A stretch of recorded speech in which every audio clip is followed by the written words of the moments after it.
Yeah, psyched to be here with you, Andy. Thanks for doing this. Yeah, of course, man. And, we might as well just roll right into it. What was it? It was probably about 6 weeks ago when we were chatting and then started to throw around ideas of something we could do together. And where we settled was, let's talk about the age-old question of meaning and purpose, and if there is any. If there is any, right. And, it's a simple topic. I mean, it's self-explanatory. It's kind of elementary, to be honest. So this might be short.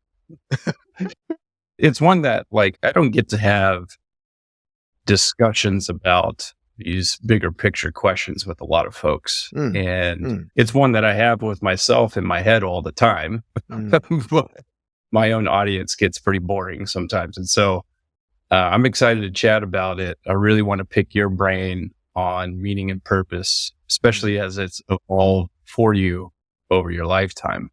Yeah, man, happy to be chatting with you. And for the folks who are listening to this, Bowen he's a fellow writer on Substack.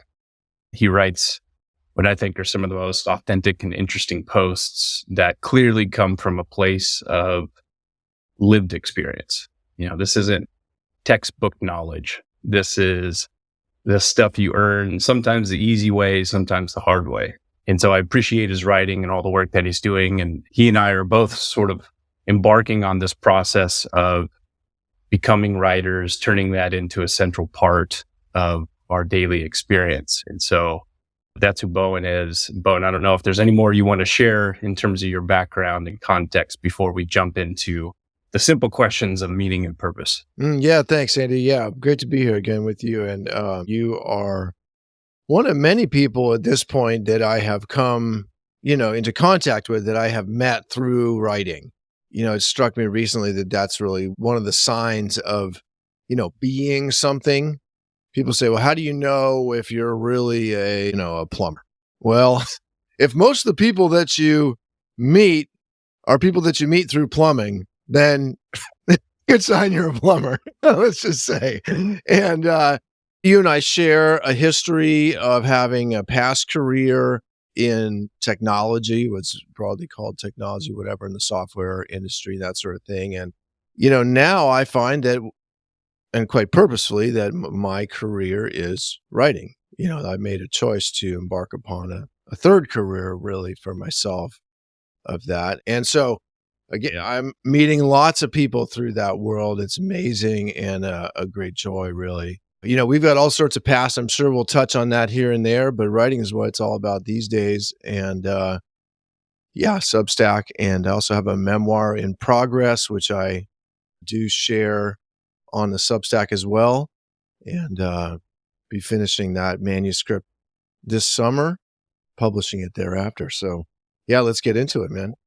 It's exciting. I'll make sure to put some links to your writing in the show notes as well, so that folks can follow along with you there. On the subject of meaning and purpose, let's grease the wheel a little bit with a quote from Terence McKenna. And good old Terence, he had a way with words, and he didn't hold back at times, which I appreciated. So here's his quote. He said, "Where is it writ large that talking monkeys, us, should be able to model the cosmos? If a sea urchin or a raccoon were to propose to you that it had a viable truth about the universe, the absurdity of that assertion would be self-evident. But in our own case, we make an exception."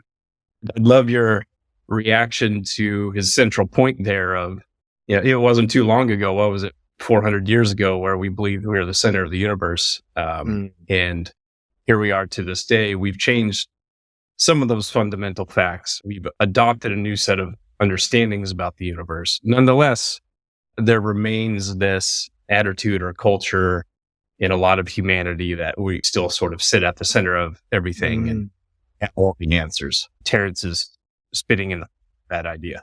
Yeah, totally. Well, I appreciate the quote, first of all, and the reference to McKenna. I haven't read a ton of his and his brother's writing, but a little bit. And, their stories, their adventures in South America, just like eating as many different types of psychedelic mushrooms as they could possibly get their hands on. for months at a time. I mean, it's mind-blowing.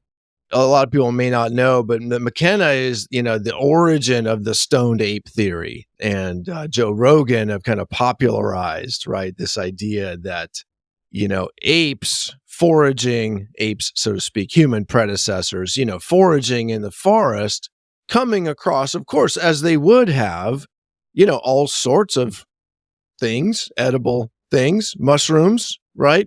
That, of course, they would have come across psychoactive mushrooms. And, there are just so many psychoactive plants. And that kind of accidental, ingestion and psychedelic experience may well have been part of what sparked consciousness itself. It's just a fascinating idea and really, quite plausible, really. So no surprise that, McKenna kind of references talking monkeys in this piece that you brought up. And, what he's saying, I think what he's getting at is like, we see ourselves at the center of the conscious universe. And, is that kind of correct? For one thing, we aren't raccoons or sea urchins or monkeys for that matter. We only have our own experience as reference. And so no wonder we feel like that is the reference. There's just no other way for it to be. That's part of the nature of human consciousness. Now, is that right or wrong? Is that the fullest view of the universe possible? Well, we don't know. And almost certainly no. So we can hold, like so many other things, both things as being true. That is, we can know that our view of consciousness seems like everything. So we can know at the same time that it's must not be everything. Mm-hmm. Right? Mm-hmm. And he says we make an exception. Well, we make an exception because that's another part of the question. Are we really an exception? Another fellow writer that I interviewed recently, Kim Stanley Robinson, who, is known for a multi-decade career as a science fiction writer and just a writer, a novelist, and has also written a lot about culture and about climate change in his most recent book. One of the things that I learned from him is that, McKenna here is referring to people as animals. Stan refers to animals as people. So when he's walking in the High Sierra, he talks about his encounters with sheep people, with four-legged people, with the people of the air, right? Birds, that is. And he's not equating, a bird with a human, whatever, but just saying, hey, these are conscious, live beings as well, and their experience is also the totality of their experience. And that is probably just as infinitely complete as our own. Mm-hmm. And he's not anthropomorphizing them in the way that we like to give lions human names and stuff like that. But he's acknowledging the fact that these are conscious organisms. We all have our different modes of experiencing what we call reality, which in and of itself brings up an interesting point that we only experience a sliver of reality, whereas these other organisms experience reality in a different way. And so reality may actually be the composite or the aggregate of all of these different forms of sensing the world around us. But we can't say for sure that we're experiencing everything because at a minimum, we don't even have the sense organs to be able to do so. Yeah, we can say for sure that our own conscious experience, is infinite. It certainly feels that way. And, we can also take or relate to the mathematical concept that an infinity of infinities is larger than a single infinity. And that the infinity of consciousnesses of all of these species, plants included, the earth itself, the solar system. If you expand the concept of consciousness, well, it's certainly far larger than just the human consciousness. which is Yeah. itself vast, isn't it?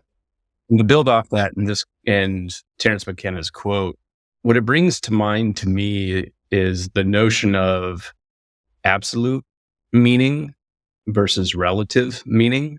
The way that I interpret McKenna's quote is he's trying to point out that we may not have the intellectual ability to fully model the cosmos, as he said. We have enough intellectual ability to be able to model some of it, and the stuff that is within our observable, measurable, tiny little fragment of the universe in which we reside. And so from that perspective, we develop more relative truths or more relative knowledge that helps give us more relative understanding of meaning and purpose. So we can talk about our role in life relative to the ecosystem in which we live. Mm-hmm. And that's different than an absolute meaning, which is a question of what is the meaning and purpose behind all of this that is consistently true for everything and everyone. So I think of it in terms of absolute versus relative meaning and purpose. And at least where I sit is that for now, because I'm always open to changing my perspectives, is that I don't think there's an absolute meaning or purpose. And I think it's impossible to ever discover one because of the problem of infinite regress, which, if folks haven't heard of it before, it's the idea that our search for truth continues in this infinite regression of asking more questions. Mm-hmm. So, for example, folks have probably heard this sort of logical series before. They'd say, okay, well, let's assume that a godlike creator created everything. Whether it's a Christian God or a Norse God, it doesn't matter. Just let's assume that a God created everything. And then you ask the question, okay, well, what created the God, or what were the circumstances that created the God that created everything? Right. And then it recurses infinitely from there. You say, well, then what created that thing, which created that thing, which created this thing? And the same problem, as far as I can tell, exists with basically anything, including the other major way of trying to understand the world, which is through a scientific lens. You could say, okay, let's assume the Big Bang and all the mathematics and the preconditions check out. There was this exploding event that then all of creation we can observe was created. But then it's the same problem of infinite recursion, which is, okay, what created the conditions which created that? Because nothing can't create something, right? And so from an absolute stance, where I sit for now is that there is no absolute truth, or if there is, it's fundamentally unknowable because of this problem of infinite recursion. And as a result, it's not that we should stop trying to model the cosmos and figure it all out, because that's something that makes life extremely interesting. And we seem to be equipped with the biological equipment to at least ask those questions. But the only thing you really can do in a world in which there's no absolute truth is focus on the relative meaning and purpose, which is you kind of flip the question on its head. Instead of saying, what is the meaning of life? You then flip it over and say, what meaning do I want to give to life? And that is the relative truth. Yeah, totally fascinating dive into the philosophy of it there. And yeah, I mean, for me, like these like absolute, the question of absolute truth or origin or meaning, I kind of lose interest. It's very abstract to me and disconnected. And yeah, it feels unsolvable. And I think it's where the dualism of the infinite and nothingness, comes together, infinite and like nihilism. If you're searching for the absolute truth, it's like, well, it can only be nothing in a way, and it's much more interesting, just to be in my embodied self. And, I am an animal. I live on Earth.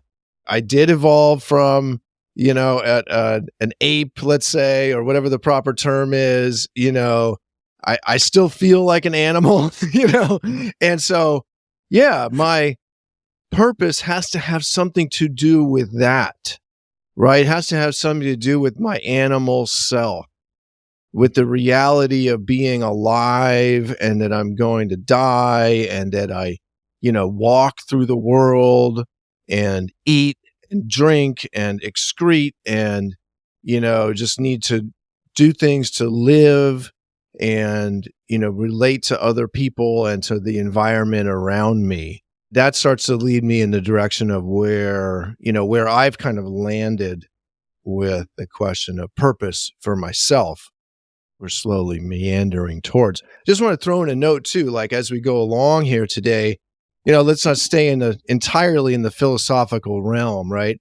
And pull in, as you mentioned, our own lived experience. Yeah. Yeah. And I agree with you. It's like I've sat and noodled on this question of the absolute meaning and purpose. And I realized once I arrived at that point of the infinite recursion of things, I said, you know what? I'm just going to spin my wheels in the mud if I stay in this lane. And it's interesting, if I were a scientist and philosopher, I might stay in that lane, but I'm not. And so the lane I like to stay in is what you suggested, is like, give me the practical. I was chatting with someone recently and they asked me, like, what is your meaning and purpose? And I said, in a generic sense, I believe that one relative form of truth for meaning and purpose for everyone is to just know what you are and then be what you are. Mm-hmm. And sort of building on your point, like when I started to go through that inventory of like, okay, something put me here beyond my own control and my own free will. I came into this world made in a certain way with a certain composition within a certain culture and within a legacy that conditioned me in other ways. So like, let me just understand what the hell I am. Mm-hmm. And let me just go from there. If I don't know what I am, it's hard to make sense of anything. Yeah. If you're going through life in a way that is inconsistent with what you are. I don't know, maybe that's a good way of sort of grounding it and starting there is like, we are animals. What does that tell us about the meaning and purpose of life? Is one of those certainly for survival. Yeah, I mean, what that brings up for me is the connection between identity and purpose. In the abstract, but in my personal experience, or both. But in my personal experience, what I mean is that, I was much more troubled by a feeling of lack of purpose when I did not have much of a sense of who I was. And as, over the years, I came to feel more of a sense of self and a sense of, security and groundedness in, again, in my own identity, which is something that we all have to establish somewhere along the way, and some of us, like myself, it takes a lot longer than others. And, but in any case, without that, it's very hard. Like, as you said, be your something. I paraphrase, be yourself. One way to express purpose for me is what I'm here to do is to be myself as much as possible. Okay. Mm-hmm. And that, was a phrase that came to me of its own accord, but it occurs in the writings of many, many others, including Carl Jung, for example. He was just such a, both a collector and a source of aggregate wisdom. And, he said the only meaningful life is a life that strives for the individual realization. Now, not to say it's only just about the individual, but I feel that, I'm echoing those words and saying, yeah, I'm here to be myself as much as possible. But if I don't know what myself is, how am I supposed to do that? And so as the self emerges, at least the possibility of feeling something like purpose emerges. Now, we still get to the question of what is this purpose thing, which is a fascinating question. But as for me, those two things, identity and purpose, are very, very closely tied together. Yeah. Yeah. And related to that, one of my favorite quotes from Jung is, the world will ask you who you are. And if you don't know, it'll tell you. Right. And the point I believe he's making there, and to connect it to your point of identity, is that if you don't know who you are, well, guess what? You grow up in a culture and a civilization that will shape you into what that culture and civilization wants you to be or believes you to be. And that really gets to one of the fundamental conflicts between basically fitting in and being who you are. Gabor Mate, he speaks about this really well. For folks who don't know, he's a really an expert on trauma, is the way that I would frame it. He frames it in the sense of you don't even have a choice into the world you're born into. The environment you're born into sort of shapes you and conforms you a lot. But then you also receive these pressures from that environment, from basically all the adults in the world, starting with your own parents and then into your teachers and so on, telling you, hey, this is the way to act, or these are the careers that are lucrative that you should pursue, or don't dress like this, dress like that. And as a kid, you're so terrified of the concept or the idea of being ostracized and being alone because you are that animal, specifically we're a mammal with deep needs around connection. We're so afraid of being cast aside that then what most people do is they sacrifice their individual sense of self form in order to be accepted into the group because the fear of being alone is too great. And for me, my journey into finding a new sense of purpose today, and to the point that you raised, it's really connected to a sense of identity, is that, you know, the last couple of years for me has been this transformation of identity where I realized that, hey, sure, I did all these things that on paper look good and that I'm happy I did. It provided a relatively comfortable life for me because of my professional success, and all that was tied up in my sense of identity. But when I realized that's not actually me. Yeah. Andy, the successful tech guy, was a byproduct of my early life circumstances and the environment that I grew up in. But that's different from who do I feel like I'm like? And so the last few years has been this process of basically unwinding that old identity. Yeah. And then upon doing so, immediately feeling this terrible existential loss, purpose, because my purpose and my meaning of achievement and success was so closely attached to the old identity. And so anyhow, now that I'm going down this new path of sort of writer, mental health advocate, you know, solo entrepreneur, and rebuilding my sense of self, I'm also developing a new sense of meaning and purpose that comes along with it. Yeah. Feel you for sure.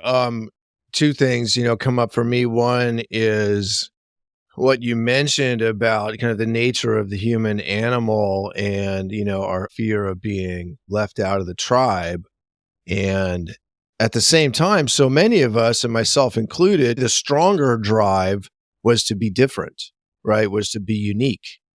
And these two things are in kind of in direct opposition, right? Because if you succeed at being different from everybody, I mean, we all are intrinsically different from everybody. So it's a bit of a false quest.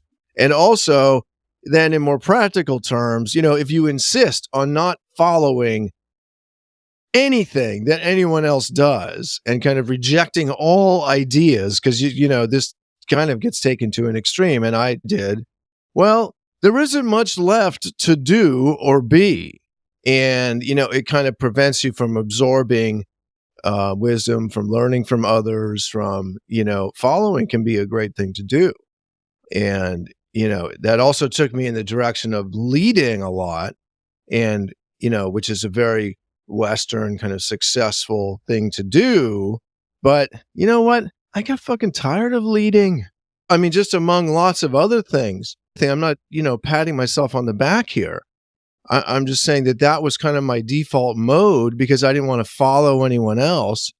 And because I did kind of put myself outside of like most other circles or communities or whatever, you know, I tried to even unconsciously create environments for myself and ended up creating environments, communities for others as well. It was the whole business that I created was a community that served other people. But by the time I created that, I wasn't really a member of it myself. So these opposing drives, right, to be part of something and yet to be unique, it's a bit of a paradox that is tricky to resolve. The resolution there can only really come from like doing self more. Okay, be yourself as much as possible. Well, how? If I don't know how, that used to be my complaint. How do I be myself more if I don't know what I am? Right? This sort of circular argument that's frustrating as hell. It can be very frustrating. No surprise that that's a very common frustration. Many, many, many of us do not know really who we are or how to be ourselves because we haven't really cultivated the ability to feel that. I want to focus on that word, feel it, too, because I would love to get your thoughts on why you use the word feel it as opposed to think it, because I know that my early tendency when I was going through the same process of saying like, wait, if I'm not this Andy tech guy, who the fuck am I? Let me think my way through this problem as if it were an intellectual problem to solve. And I eventually realized like, whoa. Trying to use the mind to think my way through understanding who I am. It's not that the mind can't be used at all, but if you only use that as the tool, you're most certainly not going to get the answer. I mean, Jaron Lanier wrote this great book, You Are Not a Gadget, right? And I would just say, neither are you a list. It's like, because when I tried to solve that question, with my intellectual self, I came up with a list. Here's all the things that I like. Here's all the things that I am. Here's all the things that I've done. Here's the things that I want to do. It's a list. For fuck's sakes, like, I am not a list, okay? I mean, that didn't feel very interesting, or satisfying. Didn't feel very satisfying. Yeah. Then you just end up with a pros and cons list of like, well, this was the old me and this is the new one. Which one do I want to take and swap? And that's not. No. So, you asked about this word, about feeling, and why I said, well, I had to develop the capacity to feel more of who I was. And I could just, reduce that. I had to develop the capacity to feel more, and to know myself more. I knew that I did not know myself very well. And I knew that I lacked some capacity to feel in a way. I don't mean emotional feeling. I mean a sensing of what's right for me. And here's another key piece. This kind of feeling is about movement for me. It's about how to move through the world. One of the most important moments in my life really was an epiphany, let's say, a momentary moment of minor enlightenment that happened while I was out trail running. Okay. At this point, I was in my mid 40s. I didn't start running until I was 40 or so. There's some downsides to that. Perhaps one of the upsides is that I didn't blow out my knees, early in life. So now I'm 53 and I can still run. But I was out trail running and I had this moment of observing, of seeing myself kind of zoomed out just a little bit. I mean, this was not conscious. I was comfortable enough doing what I was doing that I kind of zoomed out a little bit. I just saw myself going down the trail and I saw how my feet and legs were moving in an intuitive fashion. It's not automatic. It's not entirely automatic, but neither is it a conscious process. You're not placing each footstep. Okay, but you do have to pay attention. It's an intuitive process. It lies between the instinctive and the conscious. And without stopping, I was still running, and it occurred to me that that's what intuition is. That's what it is. Mm-hmm. Movement and knowing how and where to move in the moment for yourself in a continuous flow, like without stopping to consider, at least in this example. And so that's what I mean by this feeling. It has to do with movement. So when I say like I had to learn how to feel myself more, what I mean is I had to learn how to feel where the organism wanted to go. I had to learn how to feel that. And part of that, just to add one more little thing, is like, and this even occurred in that moment, in that, as I explained, I was kind of observing myself in the wild. I had a little distance there from, the physical experience of running. I could see myself. And that's what kind of allowed me to gain this insight. And so of course, it's very simple in a way. It's like learning how to feel what direction the body wants to move in. Mm-hmm. And it often does come down to that, literally, the body. Sometimes I use that as an exercise. If I'm, quote, trying to decide something, I will let my body move and feel which way it pulls me. I'm serious. Left, right, driving around. I don't know whether to go here or there. Well, just kind of tune out, forget about it for a minute, and whoops. Oh, I just turned left. Okay. Mm-hmm. Well, I guess I'm going that way, So there's a lot more to say, but that's kind of the beginning of it. I can really relate with that, especially being a man whose majority of his life was built on intellectual capabilities and the broader conditioning around, like, I wasn't really taught too much or instructed around, be a feeling organism. It was like a thinking organism. A couple notes. One is, I know that feeling of gliding as you make your way to a mountain. When I go back to the trail running and the ultra marathons I did in my 20s, I had buddies who were getting ready to go out to bars on Fridays and Saturday nights. And there was a long period of time where I would occasionally join them, but most of the time sometimes I'd just drive them and drop them off, because the thing I was excited for was to get up in the morning the next morning and head to the trails in the Santa Cruz Mountains and go on a 4 or 5 hour run, which sounded crazy. And I couldn't explain why that was so appealing to me, but it was one of the first experiences in my life where I felt that sense of flow. Yes. And people had asked, don't you get bored? Do you listen to music? And my answer was no. I could be out there for 4 or 5 hours, not seeing a single soul, and run 15, 20 miles up in the mountains. And it wasn't boring as the last word or sensation that came to mind. It was this sense of connection. When you find that flow where you realize you're moving on this trail, and to your point, you're not calculating every step, even though there's rocks and roots and this and that. Yeah.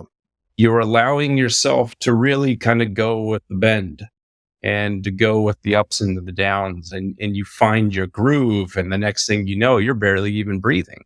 Right. And it's a form of moving meditation. That's the first thing that taught me that sense of feeling. The second was a pretty profound experience I had working with a shaman who uses plant medicines. Again, I know people talk about this shit all the time. I'm not trying to glorify them. Mm-hmm. I don't think they're for everyone. One of the things that was beautiful about it is the day after the experience and sitting and speaking with the shaman, he shared a quick anecdote, a little bit of a metaphor, which has now become a central part of my process of feeling my way through life, is in talking about what these medicines do and the ultimate message that they can deliver. He said, hey, have you ever gone whitewater rafting? And said no. And he said, well, if you do, the guides will give you a bit of an instruction beforehand. They'll say, here's how you hold the paddle, and this is where you sit in the boat. But one of the things they'll instruct you on is they'll say, what do you do if you get thrown overboard? Mm-hmm. And it's a really important lesson, because what most people do when they get thrown overboard is they freak out, and then they struggle, and they exhaust a lot of energy trying to fight the current. Yeah. And that's when you really get in trouble, is when you're trying to fight something that you're incapable of defeating. And so the thing he said is when you get thrown overboard, you kind of lay back in mummy position. You put your feet out in front of you, you lay Right. back, hands over your chest. And the reason you do that is the river knows where it wants to go. It's Mhm. been carving that path for a long, long time. Yeah. And if you just go with it, it'll bring you around the rocks and the gullies and the branches and what have you. And then eventually you'll see a point where it's very clear that with little effort, you can swim ashore or you can find a safe place. Eddie out.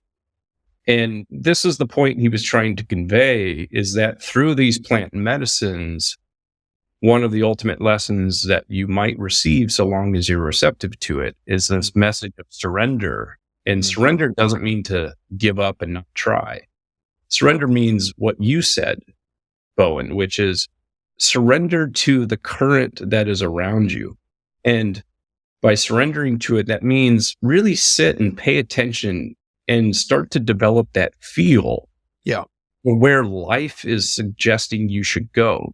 And that just takes time to practice and paying attention. There's no master playbook that I could write up around here's how you develop a feel for life, other than to say, let me be present and let me really pay attention to these nudges that I seem to be getting, going all the way back to the earlier parts of my life. Where is the river trying to take me? And if I Yes. can start to feel that and I just let go and say, okay, river, do your part, that's when you're going to find that path of least resistance in life. That's when it's going to feel like it's going to start to flow, and it'll take you to a point of meaning and purpose that it's been trying to take you to. Oh, I love it. A couple things. One is you just said it about the sort of playbook. I've written a lot about intuition, and there's a lot of ways to define or talk about what intuition is. But one of many is, let's say, an ability to feel the shapes and patterns of the world and how you fit into navigate those shapes and patterns, right? That's like being in the flow, as you describe it, being in the river, right? Working with the shape and the pattern, the movement of the river, as opposed to trying to work against it. You can certainly do better if you have cultivated an ability to sense those shapes and patterns, right? If you have some familiarity, some practice at that. I do have a long post about sort of how to cultivate that sensibility. And it really, like everything, is a practice, right? We get good at what we do. Mm-hmm. And you can get good. You can get better at intuition. You can get better at sensing the shapes and patterns of the world. How? Really, just by doing it more, Mm-hmm. by paying attention, by practice. You can also kind of think of it as a sport, because that is what a sport is really just something that we practice, that combines a physical and, other elements. Well, two other little notes that just came up in that piece there. One is, we're both men and we started off talking about feeling, right? Like I said at the very beginning, that I had to sort of cultivate an ability to feel more. One of the cliches that comes up is like, oh, well, you're a man. You really do need to cultivate an ability to feel more because, men, are just less emotional. Mm-hmm. First of all, that is just incorrect. And it's incorrect in a very specific way.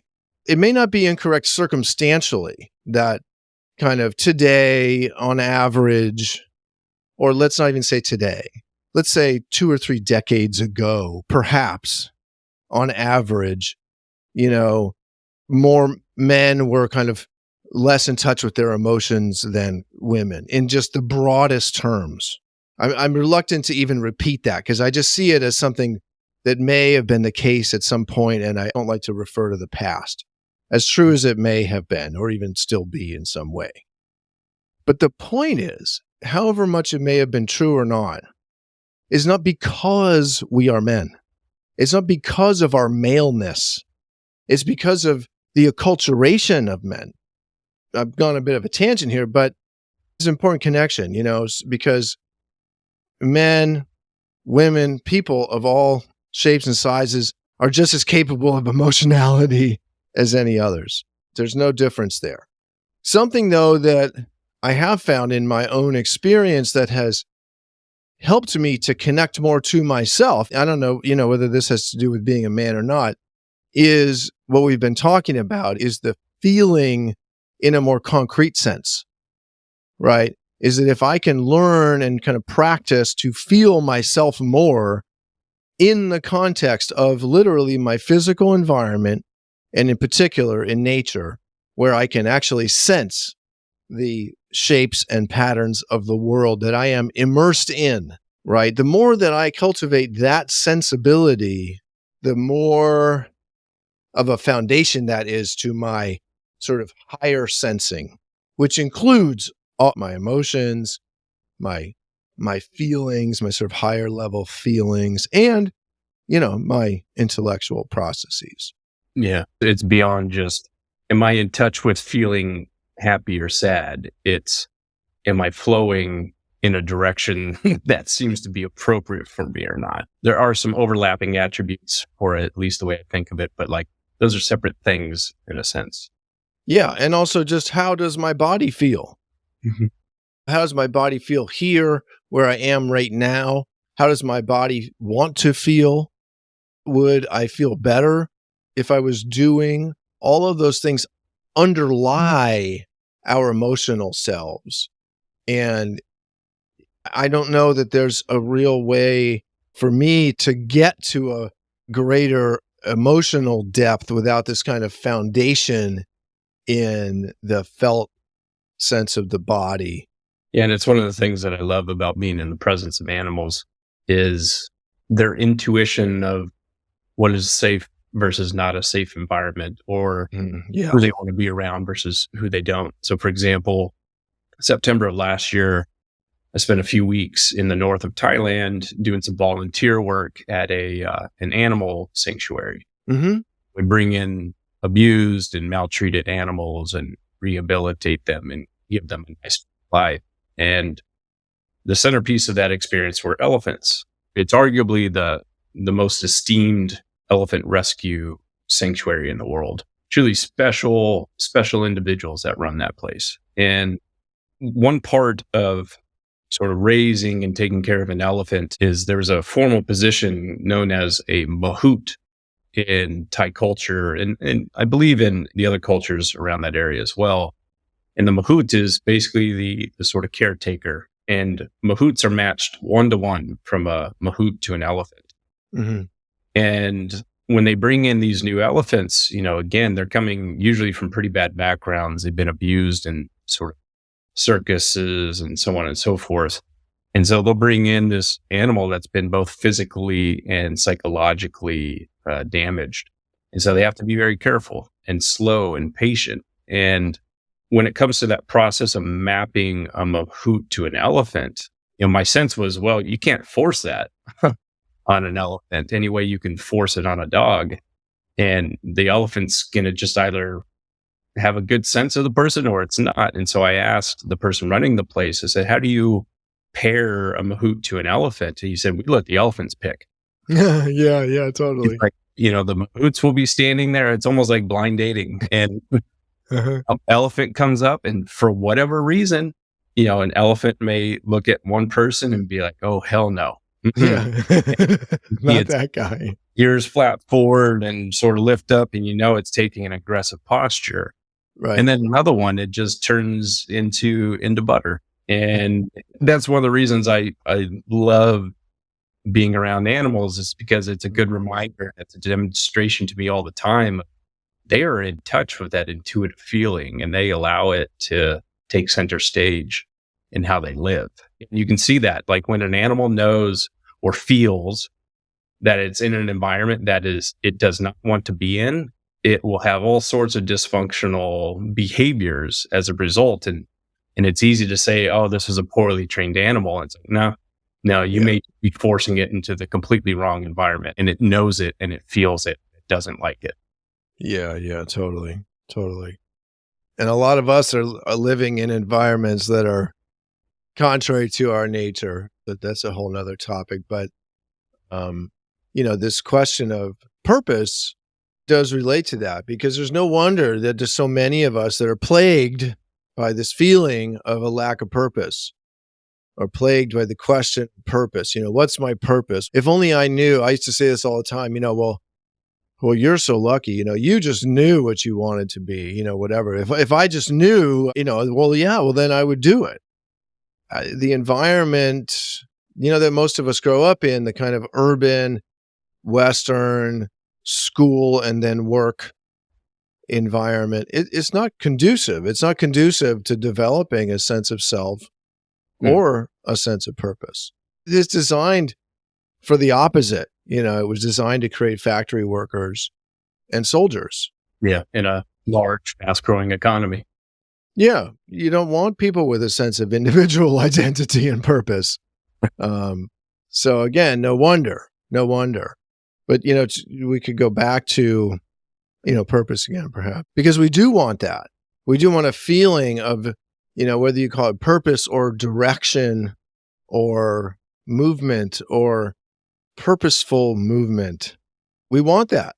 And it makes sense to want that. And we can develop that even in the screwed up environment that we, most of us live in. Yeah. And Viktor Frankl, he spoke a lot about this point of the existential vacuum. And he had some straightforward observations on it to connect to this point of meaning and purpose. He said, it's really in the last 100 years or so where this existential vacuum has shown up fast and has become a really big challenge for civilization. And a part of that is because it's kind of removed ourselves from that animalistic nature where so many people derive meaning and purpose simply from the pursuit of survival. Right. Exactly. There you go. And when all of a sudden we develop these civilizations that account for most of our fundamental needs, especially around survival for most people, your purpose is gone. Yeah. It's like, so what is my purpose now? And then you blend that in with your point about, or the Western process of producing a standardized set of people to prop up a fast growing economy that does not nurture these questions of who am I and what is the purpose of my life? And so then all of a sudden we have this huge mental health crisis upon us. And certainly it has something to do with, these, the prominence of technology and like the Instagrams of the world and how that's leading to a sense of relative comparison. But I think the thing that's underlying all that is this basic question of, well, my survival is accounted for. I will not die. So what the hell is the point of everything? Yeah, totally. And you pointed me to this, something that George Bernard Shaw said, you don't find the meaning of life, you create it. And, I wrote 5,000 or 6,000 words on this topic of purpose and, using the Grail, the Grail myth, and using in particular Robert Johnson's book called He, which is an examination of the masculine archetype through the lens of the Grail myth. Johnson is kind of was one of the sort of first generation Jungian scholars and students of Jung. And so he's very much a Jungian thinker.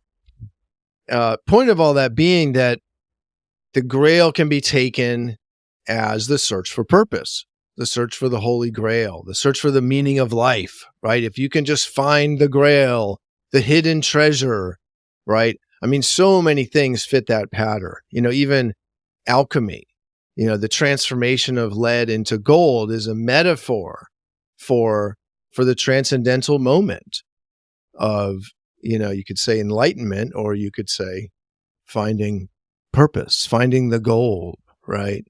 In Johnson's reading of the Grail myth and in my reading of his reading of the Grail myth and in my own interpretation, right, you come to the same conclusion that many, many, many others have as well, which is that it's not the Grail, right? It's not reaching this object or solving the equation of what is the purpose, right? It's the process of moving towards that mythical object, because the object is just a symbol. Mm-hmm. It's just something that's out there in front of us. And it's the process of moving towards something.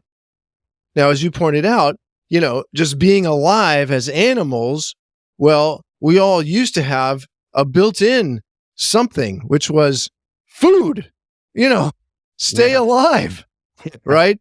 And with that removed, essentially, then many of us feel the lack of purpose so deeply, that we become suicidally depressed. We lose the will to live, even because we just don't know, like, why even move forward? I don't know what I'm moving towards. So it is an existential, crisis on an individual basis. And we're not going to solve, the problem of the structure of Western civilization. So what do we do about it on an individual basis? And a big part of the answer is to stop searching for the object, right? To stop searching for the thing. Is it going to be a fireman or a biologist or a lawyer, or Right. am I going to have, get married and have 2 kids? Is that my purpose? It's not that. It's understanding that your purpose is to keep moving, and that we find along the way, things that interest us and motivate us and serve as, goals along the way, etc. As I said earlier, like being myself as much as possible. And there's another piece to that, but making the most of the opportunity of the organism, Mm-hmm. right? It's still a little abstract. It's like, okay, yeah, that sounds nice. How do I get that to feel more satisfying? Whether you look at the Grail myth or whether you look at Buddhism and Taoism, whether you pretty much look at any, the underpinnings of any spiritual system, even what we were talking about earlier, you're talking about working with animals, it's about getting outside of the self. Mm-hmm. It's about finding something, attaching to something bigger than yourself. Mm-hmm. Right. And because to your very initial point about the kind of endless recursion of trying to find, it's like if I try to find purpose in myself, well, I'm only going to find so much, because I'm already alive. So if my purpose is to stay alive, well, might not do it for me. Yeah. And a couple thoughts. See, on this big existential question, I actually love to the late, great Alan Watts. And one of his simple ways of expressing it is he said, life is a dance. Mm-hmm. And you dance for the sake of dancing. So Yeah. it's just shut the fuck up and dance. And Right. the purpose of dancing isn't to get to the end of it. And neither is the purpose of life. It's just dance while the music is playing. And the music's playing for us right now. And Yeah. I could sit there and be thinking about the end of the song. That's one thought on the sort of Alan Watts's, I guess, response to this big, absolute, universal question of meaning and purpose. Just fucking dance. The second, to make it a bit more practical, and I would imagine that you've got quite a few readers in the tech industry like I do, and these are successful, high-functioning folks who are probably never really failed at much in their life. And here they are, just like I was, head down working, building a career, a reputation, making some money. And then all of a sudden, I just realized I had this huge existential void, despite the fact that, I was still succeeding and making more money. There was this creeping sense of like, what's the point of it all? And at one point, I remember sitting there and thinking like, I don't know what I want at all. And I could feel that existentially, despite being in these, esteemable positions. Yes. And that's when I was listening to another one of Alan Watts's lectures. And he brought up a simple point. He's like, chances are you don't know what you want because you already have it. And that's when I Yeah. realized, I was like, oh yeah, that's right. My meaning and purpose Uh-huh. for so long was about achievement and attainment and status and Mm. money. Whether I realized it or not, I was just conditioned to be on that train of Western success, right? And then I got to a point where I had made money and I was comfortable and I was in higher positions than I ever imagined and blah, blah, blah. And I had obtained some arbitrary measure of success that I'd been focused on the majority of my life. And Yeah. it's because I obtained it that I felt just this existential vacuum of like, so what's the point? And that's what was part of the process of catalyzing me towards leaving the technology industry, is because I had obtained the grail and I had obtained it and realized it was a false idol. It wasn't the answer. And either I was going to stay with this grail in my hand and make $1 million a year and just shut up and do it until I was 50 and basically kick the can down the road and then have to encounter the existential questions. Or I was going to say, no, I'm going to do an about face. I'm going to eject myself from this industry where I no longer feel any sense of purpose. And I'm going to go out and pursue what that is. And wrapping it back up to everything you mentioned earlier, it was like that was so closely attached to identity. So for any of the tech folks that are listening, I guess the thing I'm saying is, if you're feeling that existential void, despite the external measures of achievement and success, don't beat yourself up about it. Don't be mad. Maybe the first thing you need to do is stop and recognize that you've obtained the thing that, whether consciously or subconsciously, you are always in pursuit of. Hmm. And that you might have realized that other than the practical purposes of your job paying the bills, it's not contributing to a sense of meaning and purpose anymore. And you may have to pause and ask the question of like, okay, do I want to continue on this journey Yeah. propelled by that existential angst, and realize that part of that may be a pretty radical transformation of my own sense of identity? Or do I stay in this holding pattern and most likely just numb out and try and avoid it? The number of people I know in tech that are 2 bottles of wine a night Yeah. and, back into their job the next day making 400 grand a year, like Yeah. that is entirely in response to an existential void. And I just want folks to know that, like, you don't have to stay in that holding pattern. It may be scary and difficult to consider the change, but having gone through it and still on that journey, I can tell you it's fucking worth it. Yes. And, just going off of that, I would say a couple things. One is that with so many things that, in kind of human consciousness, there's two sides, right, that are in constant interplay. And there's the self and there's the not self, the rest of the world, as I said, the something larger than ourselves. And often, or you're just talking about this hypothetical example, let's say of, one of our, colleagues, let's say, who's feeling dissatisfied. And, it may or may not be that this person, needs to make a 180-degree, change and leave their career and do something completely different.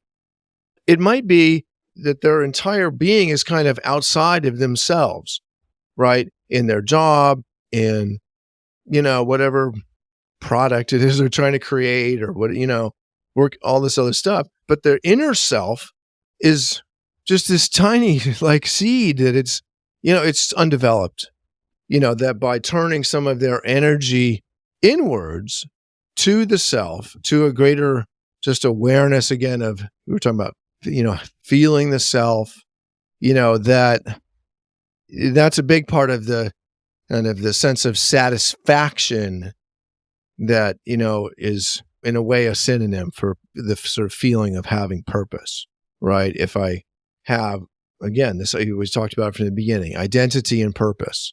So if your identity is underdeveloped, put some energy into that, put some energy into that. The other thing I would add, is that purpose or this kind of external achievement, right, of accomplishment and, income and career goals and, all this sort of thing. It's not bad. I mean, I did it too. But there's a refinement. There's a refinement that's more satisfying. Mm-hmm. Or if you find that something that was serving you quite well at one point in your life, like an identity and a purpose that was serving you well, but maybe it's run its course and it's no longer serving the same purpose. Yeah. Sure, yes. But I was also going to offer that there's a refinement, again, the inner and the outer, right? And they go together. And we need both. We need both. We need the self, the identity, and we also need to attach ourselves to something bigger than ourselves. Now, if there's something bigger than ourselves is, I want to be SVP of product development at something.com or whatever. Hey, great. That might be awesome.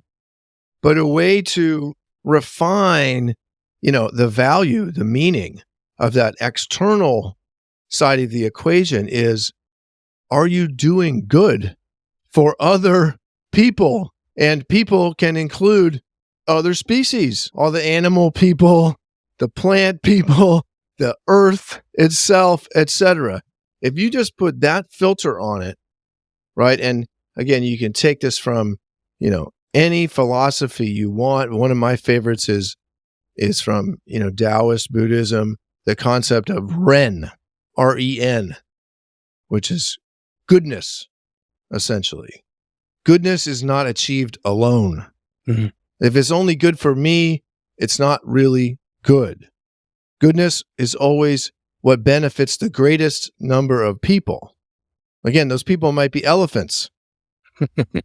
Okay, it's a very simple filter, and it sounds kind of altruistic, but it's also just true. Mm-hmm. If your position as SVP of product management for whatever, is actually really creating real, actual good for a lot of other people, and you have a relatively well-developed sense of identity, chances are you are going to feel like you have a sense of purpose in the world. Mm-hmm. But if your job is highly paid,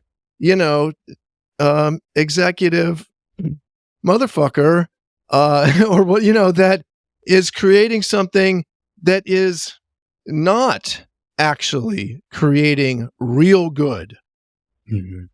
that you are either fooling yourself, or fooling others into believing that is creating something meaningful, and or your sense of identity is not really very well developed, you're going to feel empty. Mm-hmm. And, perhaps catastrophically empty. Those are the two pieces. The identity, go right back to the beginning, identity and purpose. And so the sense of self and moving in the direction of doing good for more than just ourselves. Yeah. And I had a conversation with Zach Williams, a podcast chat, probably about 2 months ago. Zach Williams is the son of Robin Williams, the late great actor and performer. And Zach, I really loved his story because he suffered quite a bit observing his father's own illnesses, and then eventually the loss of his father, who was he very close with. Zach had hard years following that. One of the things that came out of it is, when I asked him, I was like, how'd you get through all of it? And what are you focused on now? And his point was simple. He's like, I just realized that for me, the answer is a commitment to a life of service. And he's got a new sense of identity that's attached to his daily actions of service to others. And so he's one of the most passionate and involved mental health advocates that I'm aware of. Mm-hmm. And it's serving him incredibly well. Everything you just said, it really resonated with me personally. And I just wanted to share that anecdote about the amazing Zach. And, it was one of the things that for me as somebody has a very small podcast, I also wanted to be sensitive to that, because I'd watched other podcasts and I could see the clickbait titles. It's like son of Robin Williams, this. And I just was like, I'm not going to do that because like Zach is his own person. Yeah. And I don't want to just, get the clicks. Like let Zach be who he is. Let's hear his story. Zach's an amazing person. If I can connect you to at some point, I'll do that. So yeah, just wanted to throw in one, thought on that. And it relates also to what you just said, right? We're getting towards the end of our time here, which is that, right, we hear it put in these terms of like being of service to others.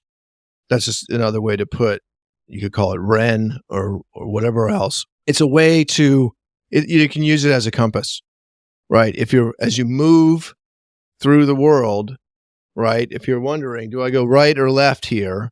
Well, can I do some good here for someone other than myself? Well, that's probably, you're not going to fail or, do wrong by going in that direction. How do we all, be of service? Again, it can sound sort of abstract, but there's a great book by a woman named Tokapa Turner, this book called Belonging. She says, each of us must find a way to make a contribution of beauty medicine to the world. That's what she calls it, beauty medicine. And in that sentence, she says, we must find a way. The fact is that by being ourselves as much as possible, by doing the thing that comes through you most, that is the making of your unique beauty medicine, right? And so to get more followers or likes, I mean, of course we do, need you all to like everything that we do. That's how the world works. But, it's not for that. It's because I feel it's good for me. And I feel that, it'll be helpful to some other people. Yeah. When I reflect back at it, when I was in a venture capital firm at the time. And yeah, this is towards the end of my career in tech. And I just had these recurring intuitive sensations or desires to write.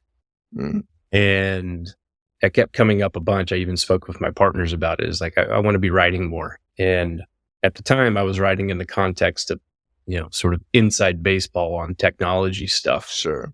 And it was sometimes satisfying, but I could never shake that feeling.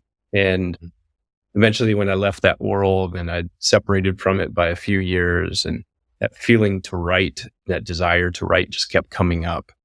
And it wasn't until actually almost 1 year to the day when I went into a coffee shop here where I currently live with no plans to do any writing whatsoever. But then I received 2 phone calls that day.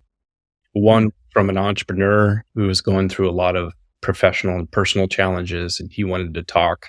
And it turned into a mental health conversation and a wellness conversation. And then I received another phone call, which was from somebody who I went to high school with, who I'd only spoken to once in 20 years. Yeah. And he reached out and we spoke, and it turned into a mental health conversation again. And that's when I sat back down in the coffee shop and I kind of chuckled to myself and I said, okay, universe, I hear you. Like this feeling of wanting to write about and talk about my story of personal transformation and healing from psychological wounds. That's when I finally sat down and I spat those words out. And here we are 1 year later, and it's led to a beautiful connection to folks like yourself and other interesting people and writers and mental health advocates. And it's been a hell of a journey. And I just want to share that because it's what you said around identity, knowing who you are. And then once you know who you are, it actually becomes so much easier to feel those little nudges from the universe and the direction it's trying to point you in. It becomes so much easier when you get in touch with who you are. And this conversation today is just a manifestation of that process for me. And it's been awesome. Appreciate it, Bowen. Thank you. Yes, me too, my friend. Absolutely. A very similar moment there. It's so often the case that I think that initial impulse to tell the truth, which is the same as story. A story isn't something made up. I mean, it can be, but your story is the truth of your experience. And telling your story is also that same thing, the making medicine of your story. It's manifesting the story. It's making something, and then another little twist of words, right? It's making art a fact, making an artifact, right, of your experience by making it a story that other people can read, makes it something that is not just your story anymore, right? It makes it something that other people can digest and, kind of get value from. So I have exactly the same experience. I mean, that was kind of my inspiration or it finally pushed me over the line. Yeah. It wasn't in a coffee shop, but to begin writing was to, begin to tell my own story. In my case, it was about, how I was a teenage booze hound from the age of, even preteen, from the age of 10 or 11 until my 40s. And not that alcohol is by any means the biggest even or the only part of my story. But it was a part and an important part. And so same here. Yeah, same here. Well, if for the folks that are listening to this, if you want to give a quick plug, where can folks read more about your story? Where would you point them to? Yeah. Just straight to my Substack, which is my name, bowendwelle.substack.com. And you can find me on all the usual socials and that sort of thing as well, although they all just point back to my Substack. So that's the place to go, bowendwelle.substack.com. Right on. And I'm looking forward to your book. I'd love to give it a read when it's ready. And in the meantime, thank you for a fun conversation. You've definitely been an inspiration to me as I've been rebuilding my sense of identity and finding a new purpose over the last year or so. So I appreciate it. Thank you for all the work you're doing. And I look forward to next time. Andy, thank you. Yeah, thanks as well to you for the conversation and the opportunity. Pleasure to be here. Great to get to know you a bit more. Likewise.